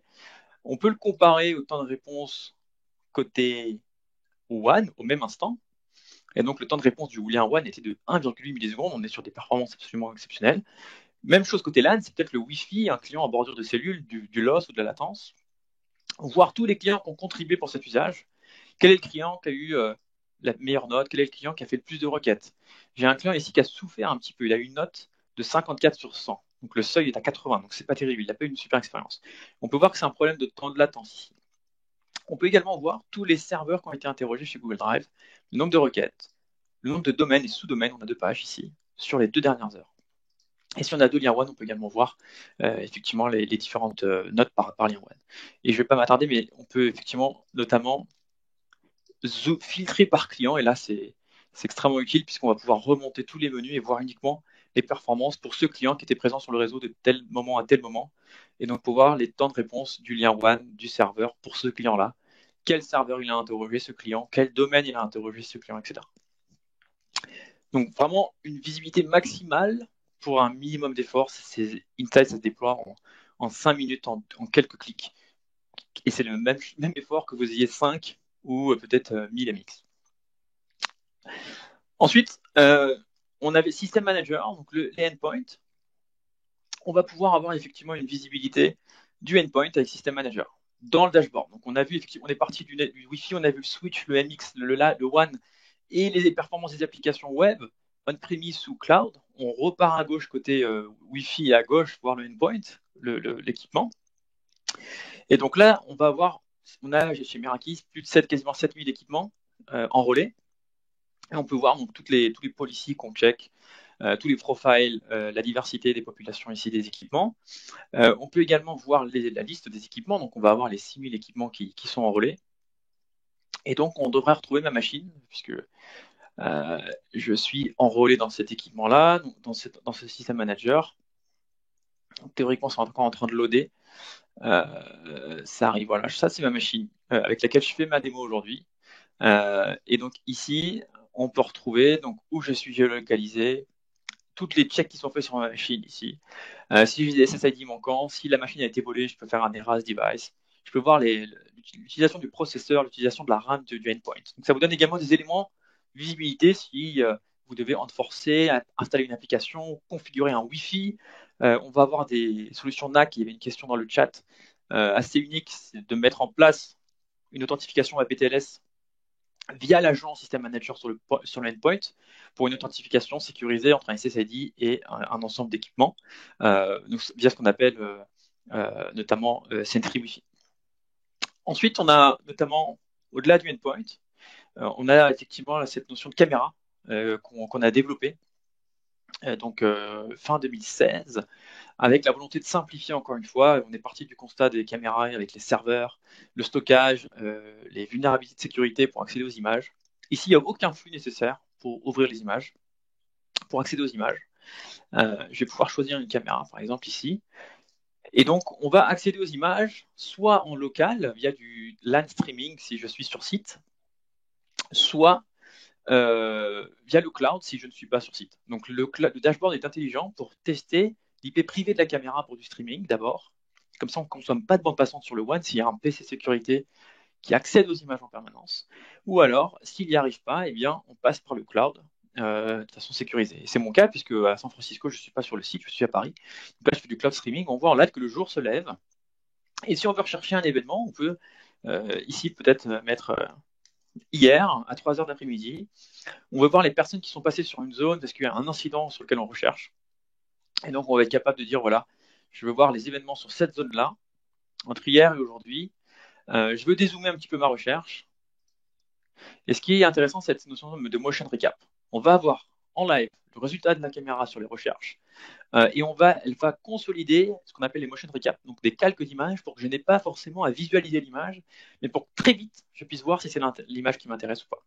Et si c'est celle-ci qui m'intéresse, c'était le monsieur au manteau jaune que je voulais voir, ben, je peux cliquer dessus, je peux télécharger, je peux l'exporter ou je peux jouer la vidéo. Et donc la caméra San Francisco recherche dans son SSD embarqué la séquence pour me l'envoyer actuellement en restitution. Et donc là, ça arrive, on devrait avoir notre petit bonhomme jaune qui arrive et qui est présenté ici. Voilà, donc là, on peut faire un screenshot, on peut faire un export, différentes façons et différentes actions qu'on peut mener. On a toutes les petites barres jaunes là, qui vont notamment mettre en lumière lorsqu'on a vu des personnes. Et donc, notamment, on peut reconnaître des personnes. Alors, je l'ai raté. Je vais peut-être le refaire venir. Ça va être un peu trop là. On va essayer de le faire venir, on va essayer de le laisser charger. Mais la reconnaissance des personnes, donc normalement, on devrait avoir un petit carré jaune sur la personne quand elle se déplace. Et ça va être utile pour l'analytique juste après, notamment. C'est le volet, la troisième partie de la démo, mais puisqu'on est dessus, j'aimerais vous le présenter tout de suite. J'ai un petit peu trop reculé peut-être, mais hop, si je fais ça, il arrive. Voilà, super. Donc le petit carré jaune, donc la caméra détecte la personne. Voilà, donc et sur ça, avec les API, on va pouvoir faire plein de choses, du comptage, pour l'analytique, pour du Covid, on va le voir. La question qu'on a beaucoup, c'est le temps de rétention. Le temps de rétention est intelligent. On va pouvoir affiner énormément de paramètres. On va garder de toute façon, quoi qu'il arrive, 3 jours pleins. Et au-delà de ces 3 jours, on va supprimer uniquement toutes les séquences où il n'y a eu personne, si vous le souhaitez. Et de ce fait, alors là, on est en 4 mégapixels, on va descendre en 1080. mais en fonction du nombre de frames per second, on va pouvoir avoir une rétention qui est calculée sur la base de la caméra en question sur laquelle on est en train de regarder.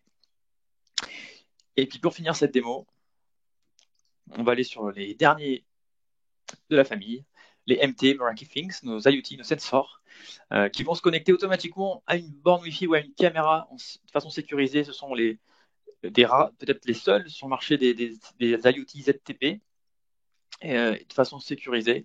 On va avoir des sensors de température, d'intrusion, d'humidité et de détection de fuite d'eau. Et donc, vous allez pouvoir voir effectivement un sensor, les métriques ici, vous pouvez mettre en degrés Celsius, voir la batterie. Et ces données-là, eh bien, vous pouvez notamment voir sur le dashboard à qui il se connecte.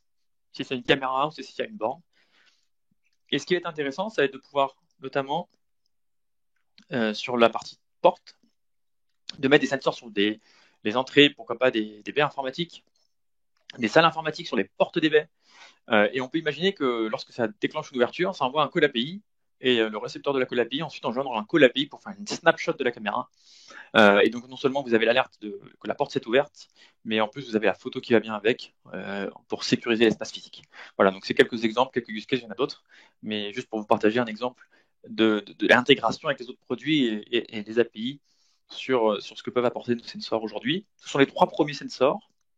Les alertes, ça peut être en API, mais ça peut être également par email ou par SMS. Vous mettez votre numéro de téléphone et vous avez directement un SMS que vous recevez, et ça fait partie de la licence du MT. Parfait, good. Je crois que j'ai tout parcouru dans les temps. Donc Julien, je te redonne la main pour la dernière partie. Yes, super. Merci, Mickaël. 30 minutes. C'est parfait. 30 minutes pour faire voir un petit peu tout le portefeuille Cisco Meraki. Mission accomplie de ce côté-là. Maintenant, on va se prendre un petit quart d'heure ensemble pour pouvoir ouvrir un petit peu la conversation et parler d'API, mais aussi d'analytics qu'on a directement inclus dans le dashboard. Avant de rentrer sur cette partie-là, petite polling question, petit sondage, voir si tout le monde a bien suivi. Quel est le nom de notre appliance de sécurité et SD-WAN? Est-ce que c'est le MR, MX ou MIT? Alors, le Voilà, panneau est that's a polling ouvert question. sur votre droite, hein, d'accord? Vous pouvez répondre Super. exactement. Merci, Julien. Merci, Rimena. Alors maintenant, on va répondre à une question assez simple. Comment mettre à profit les API et les analytics de Cisco Meraki? On parle assez régulièrement de digitalisation, donc comment les équipements réseau vont pouvoir nous aider à se digitaliser.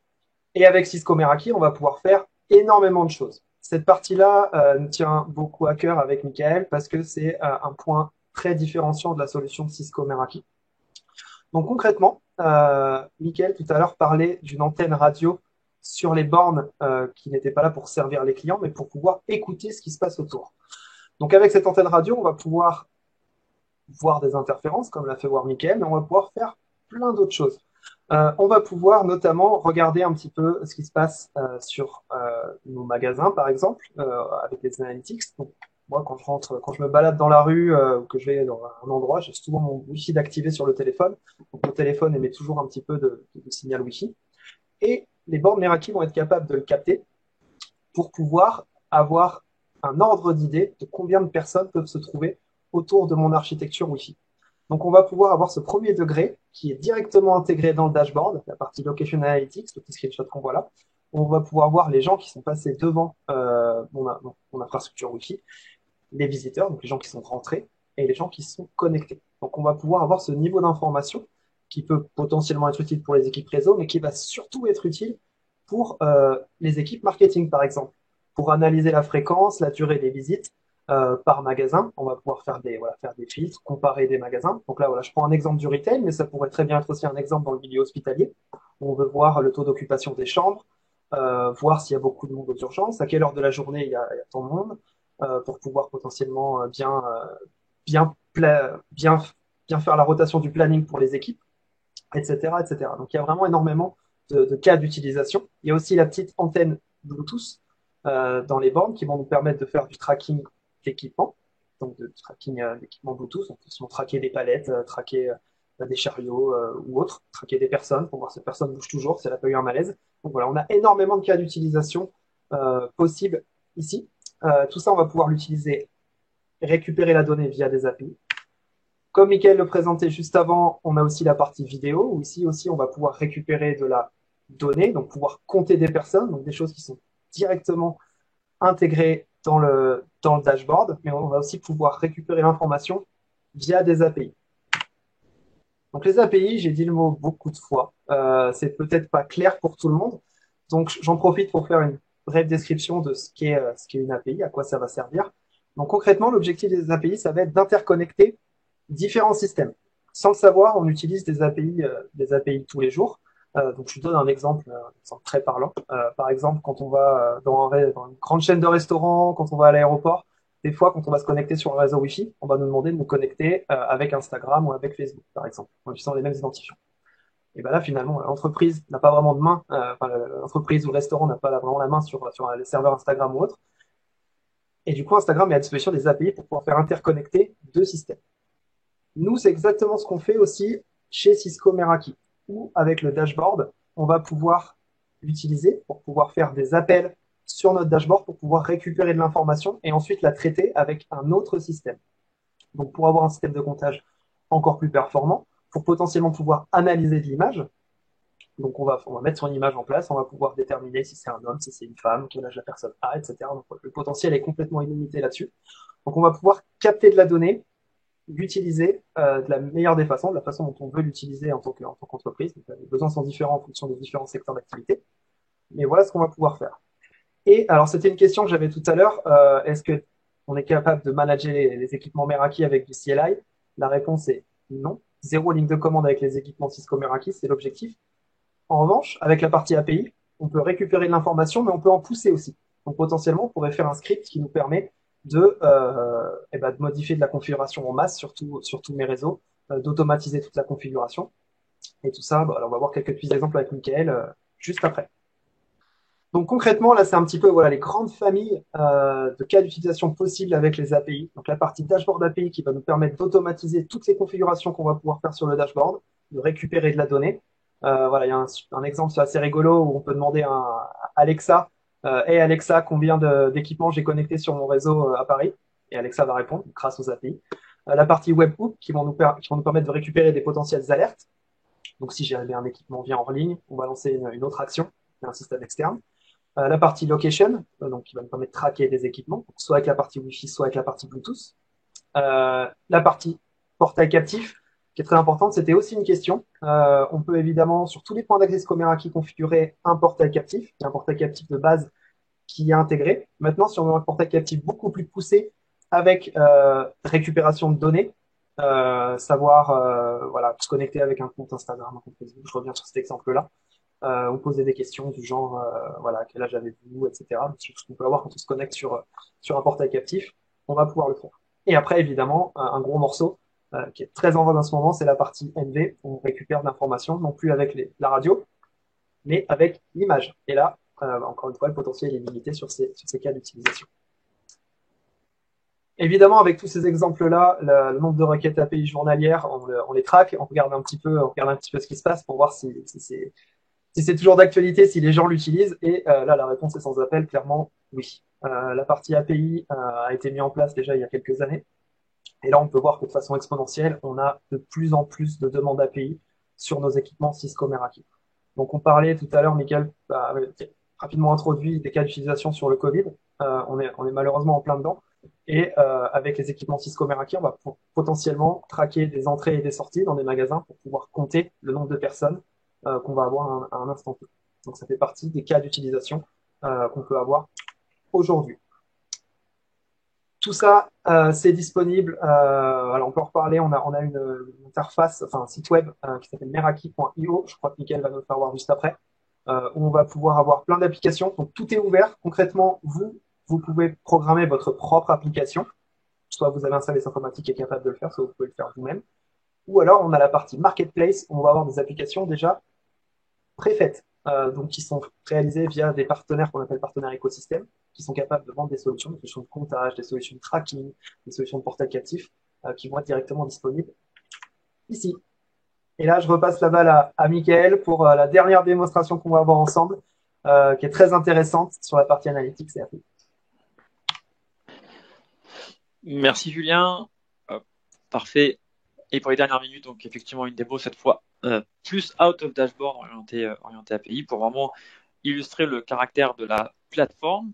C'est le terme qu'on emploie de plus en plus pour caractériser Meraki. C'est vraiment la plateforme cloud networking qui permet de accompagner vos besoins de connectivité, de digitalisation avec cette infrastructure programmable. Donc on était effectivement sur ce client-là, on a vu la géolocalisation tout à l'heure. La géolocalisation va s'en servir pour géolocaliser. Il y a des questions effectivement dans le chat sur les API, on va le voir après. La partie géolocalisation real-time avec les coordonnées XY, elle est poussée directement depuis l'équipement, depuis la borne ou la caméra, parce que c'est aussi le possible. On va détecter les personnes, reconnecter les personnes, et en real time, envoyer ses coordonnées XY sur le champ de vision. Et on peut faire des vecteurs de mouvement et faire des entrées, sorties pour des use cases de comptage, notamment liés au Covid. Donc, en top de la géologue, on va également se servir bien, de toute la présence des clients qu'on va voir, qu'ils soient connectés au Wi-Fi ou pas connectés au Wi-Fi, pour créer des cartes de chaleur, donc des heatmaps, qu'on va pouvoir jouer et faire play, et voir effectivement le mouvement et les zones chaudes d'un site en particulier. Donc ça peut servir le marketing pour exposer les produits ou pour maximiser les forces de vente, mais également d'un point de vue purement IT, savoir où est la densité, où le site survey doit être vraiment extrêmement bien dimensionné pour accueillir la charge, parce qu'effectivement, il y a une vraie présence, une vraie demande d'un point de vue humain sur cette partie-là. L'autre aspect, il est plus comptable, puisqu'aussi, out of the box, dans le dashboard, dans la licence de base, bien, vous avez notamment la partie location analytique. Donc ici, le principe, c'est de fournir de la visibilité sur notamment toutes les MAC adresses vues, qu'elles soient dans le site ou pas. Et ça, on va faire un trigger. Hein. On va faire le distinguo entre le seuil de réception et la durée sur laquelle la MAC adresse a été vue. Donc si c'est en dessous des classiques 80, 85 dB et moins de 5 minutes, c'est un passant. Et si c'est au-dessus, donc bien couvert et resté quelques minutes, plusieurs minutes, bien ça va être un visiteur. Et ensuite, parmi ces visiteurs, on va avoir ceux qui sont connectés à l'infrastructure. Et donc là, ensuite, on va pouvoir bien zoomer sur ce chiffre et savoir combien de temps ils sont passés sur le site, combien de fois ils sont revenus, est-ce qu'ils viennent tous les jours ou est-ce que c'est des visiteurs occasionnels. Et donc ensuite, on peut vraiment descendre à la journée, augmenter sur le mois, avoir ses tendances, regarder le temps de visite moyen. Et on peut ensuite comparer un site A à un site B. Typiquement, on va comparer Chicago ici et San Francisco. Et donc avoir toutes ces métriques nativement dans le dashboard. Et ensuite, si on va aller plus loin, bien effectivement, on va sortir du dashboard, on va créer notre API. Pour la partie donc Wi-Fi, juste illustrer ce qu'on a vu tout à l'heure aussi sur le Wi-Fi, avant de quitter notre dashboard, on va juste y passer une seconde de plus. Donc là, dans l'analytique, on va effectivement pouvoir voir effectivement le nombre de personnes qu'on a détectées sur ce parc, sur ce passage, les cartes de chaleur qu'on voit. Alors là, l'arbre, effectivement, il est pour quelque chose. Et ensuite, on va pouvoir descendre à l'échelle d'une heure, sur une journée, voir les cartes de chaleur, à partir de quel moment il y a eu plus de mouvement, et même potentiellement descendre à l'échelle de la minute pour voir le nombre de personnes qui ont été détectées. Donc ça, c'est tout ce qu'on va pouvoir avoir effectivement nativement dans le dashboard. Ensuite, si on sort de ce dashboard, on a effectivement les API qui sont disponibles. Il y a plusieurs frameworks d'API qui sont disponibles et vous avez la documentation qui est disponible sur le hub de développeurs. Ça vous permet à vous d'interagir avec l'infrastructure, qu'il s'agisse de provisionner, monitorer, faire du reporting. On a également un exemple ici avec, pourquoi pas, des exports d'informations, d'SSID, de clients, de routes, d'inventaire d'équipements, de latence, des liens WAN, etc. On a des exemples de provisioning que je voudrais vous partager également très rapidement. Et puis ensuite, l'étape d'après, c'est plus le côté analytique. Et je vais également vous donner quelques exemples sur les 3 minutes qui vont nous rester. Donc là, ça fait tout un tas de calls API sur mon dashboard et on va récupérer les informations et ça va me les inscrire directement dans un Google Sheet, par exemple. C'est un exemple d'intégration. L'autre exemple, c'est notamment le provisioning. Je vais créer un site from scratch. Ici, j'ai mes listes de mes networks. On va créer le site. Aujourd'hui, on est le 15, donc je n'ai pas de site 15. Donc, je vais créer un site 15. J'ai un script ici qui va créer automatiquement un site. Donc là, c'est souvent le one-click deployment. un joli nom.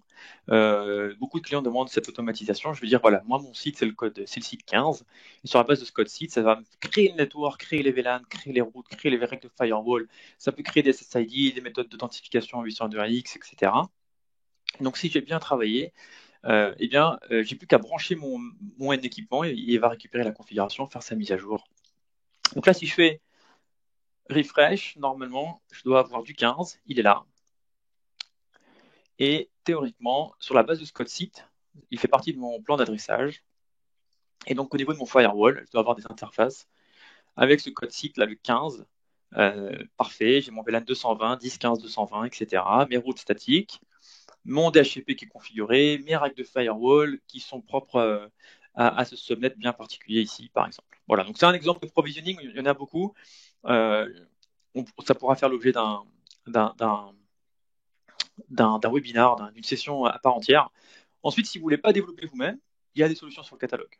Dans notre écosystème, Meraki, on a ici plus de 100 partenaires. Qu'il s'agisse de provisioning avancé, notamment ServiceNow, va être également ici une grosse demande du marché de nos clients. On a un connecteur officiel vers les API, mais également sur la partie analytique avec notamment, pourquoi pas le Covid, Safe Occupancy. Et donc, on a énormément d'exemples ici. Il y a un exemple que je voudrais vous donner. C'est ici un partenaire avec qui on travaille beaucoup. Mais il y en a d'autres, il y en a beaucoup. Mais voilà, un exemple ici de comptage sur la caméra, extrêmement précis, plus de 90, même plus de 95% de précision. Et donc, le client met un seuil, voilà, j'ai un magasin, j'ai un site ou un campus, on ne peut pas être plus de 50.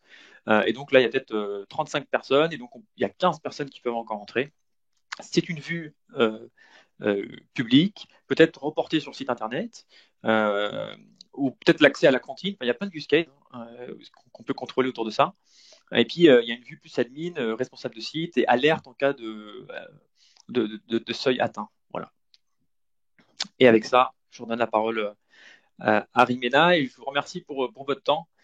C'était une première démo, une première introduction. On est à vos dispositions avec l'équipe Meraki France, vous accompagner sur vos réflexions, sur vos projets et d'approfondir des topics aujourd'hui qu'on a survolés pour vous présenter l'intégralité de la solution. Un grand merci. Super. Merci Mika. J'en profite. Alors, redonne-moi la main rapidement. J'ai quelques petites prochaines étapes à partager. Alors, je me permets, il nous reste encore 2 petites minutes. Je réponds rapidement à une question qui est intéressante sur la partie Q&A. Est-ce que les équipements Cisco sont compatibles avec la technologie Cisco Meraki?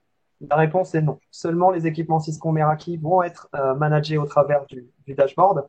Et ça, c'est vrai qu'on en a pas parlé non plus. Finalement, la magie de Cisco Meraki, c'est tout ce qu'on vous a présenté aujourd'hui, c'est le dashboard. Après, pour ce qui est des boîtes, donc des équipements installés sur site, vous les retrouverez toutes sur notre site web, donc meraki.cisco.com.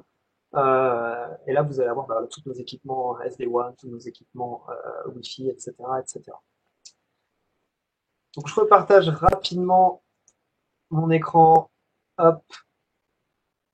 Tac, donc démo analytics, ça, on est bon. Quelques étapes suivantes que je voulais vous partager. Donc déjà, un grand merci d'avoir été si nombreux pour participer à ce webinar. On a plein d'autres webinars disponibles qui sont des webinars Cisco Meraki. Donc si jamais un sujet vous intéresse, un sujet particulier vous intéresse, donc la partie SD-WAN, peut-être la partie API ou autre, n'hésitez pas à faire un tour sur meraki.com/webinar. Vous allez avoir toute une liste des webinars, pour certains en français. Donc n'hésitez pas. À noter que vous avez toujours la possibilité d'essayer des équipements en Cisco Meraki sans dépenser le moindre sou. Donc concrètement, vous pouvez contacter un commercial Cisco Meraki et donc peut vous envoyer des équipements de test en trial que vous pouvez essayer à partir de 15 jours et on peut monter jusqu'à potentiellement un mois ou voire en fonction des projets. Mais voilà, donc n'hésitez pas. Et on parlait d'équipe commerciale, donc n'hésitez pas à contacter l'équipe Cisco Meraki. Peut-être que l'avenir nous fera nous rencontrer encore. Et voilà, vous pouvez retrouver les contacts sur meraki.cisco.com/contact, ce qui vous liera directement avec un représentant commercial Cisco Meraki. Encore une fois, de ma part et de la part de Michael et de Rimena, évidemment, un énorme merci d'avoir suivi ce webinar. Voilà, dans toutes les langues, grâce à thank you, merci. Et je repasse la main à Rimena pour finaliser tout ça. Merci. Merci Julien. Écoutez, on a presque plus de temps. Alors, merci Julien et Michael pour cette présentation. Je pense que nous ne lirons plus des questions parce qu'on est déjà sur l'heure. Mais s'il y a des questions qui n'ont pas été répondues, on va les répondre directement sur la communauté. Et bien sûr, on vous invite, on va ouvrir un petit forum. Si vous avez des questions a posteriori, vous avez 4 jours pour poster vos questions sur ce forum. Le lien sera partagé sur le panneau du chat par Gabriella. Et aussi vous dire que nous avons la communauté sur d'autres langues. Alors, si vous souhaitez voir d'autres événements et que vous parlez l'anglais ou l'espagnol, peut-être le portugais ou le russe, bon, vous pouvez cliquer sur l'icône du globe terrestre et vérifier les événements qui sont sur l'agenda de ces autres communautés. Et finalement, nos réseaux sociaux, si vous êtes intéressé de nous suivre ou de rencontrer nos experts, nos collègues, ou vous voulez partager avec d'autres personnes, vous pouvez nous suivre aussi. Et la suivante slide, s'il vous plaît. Julien. Puis, finalement, on a un sondage avec 5 questions de choix multiples qui s'affichera en fin de séance. Alors, si vous êtes sur un portable, vous pouvez aussi participer. Qualifiez notre webinaire, envoyez-nous vos commentaires. Dites-nous quels sont les sujets que vous souhaitez voir pour les mois qui suivent. Et puis, au nom de toute l'équipe, je veux remercier Julien Ribi et Mike Dilima pour cette séance. Nous sommes sûrs et certains que cette présentation sera très utile pour tous nos membres et nous partagerons aussi sur notre YouTube channel. Et à tous nos invités, un grand merci de nous avoir accompagnés. C'est la fin d'année. On vous souhaite des bonnes fêtes et tout le meilleur du monde pour ce nouvel an. Prenez soin de vous, de vos chers. Je vous embrasse très fort. Et puis, on se retrouve au Community Live du mois de janvier. Inscrivez-vous. Allez. Et puis, au revoir et à la prochaine. Et bonne fête à tous. Au revoir. Au revoir tout le monde.